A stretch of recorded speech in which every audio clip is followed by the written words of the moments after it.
Greetings, friends. This is Mama Devi, president of the Yidindji Chamber of Commerce. I wanted to shoot a quick video to address an issue that we've been seeing lately, particularly with people who do not so much believe in the Yidindji government. They generally fall into two categories of why they doubt what the Yidindji are doing.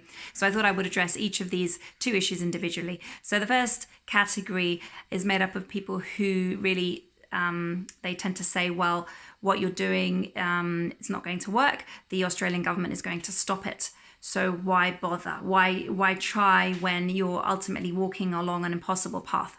So I thought I would address this issue first. So the reason why what the Yidindji are doing is working, why it will work, is because it is written in law. Not only in Australian law, but also in international law. So it is unequivocally stated that the sovereignty of pre-colonial indigenous nations exists. It was never ceded nor extinguished.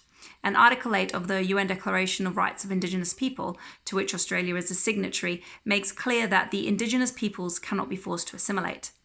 Historian Henry Reynolds, who was recently quoted by the Queensland Premier, stated that Australia was founded on a hypocrisy that haunts us still today.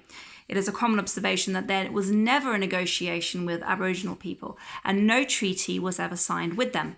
This lack of treaty or lack of a formal agreement between the continuing pre-colonial Indigenous nations and the Commonwealth of Australia is the issue which is being discussed by members of the Australian Supreme Court today. Their sovereignty survived and now coexists with the sovereignty of the Australian Crown. The Prime Minister Howard made a statement, "A nation does not treaty with itself." And this is precisely why the Yidindji nation must assert its continuing pre-colonial sovereignty in order to create the other side for such a treaty. The voice cannot come from the Australian Parliament. So the Yidindji way really sorts out the mess that was created by the British in the 1700s. What is being done now is just the beginning. It is unstoppable. It is a flood which really cannot be stopped. It's inevitable. So the mention of the multiple coexisting sovereignties is becoming far more common now since the Uluru Statement, the voice debates, and Senator Thorpe's resignation from the Greens party.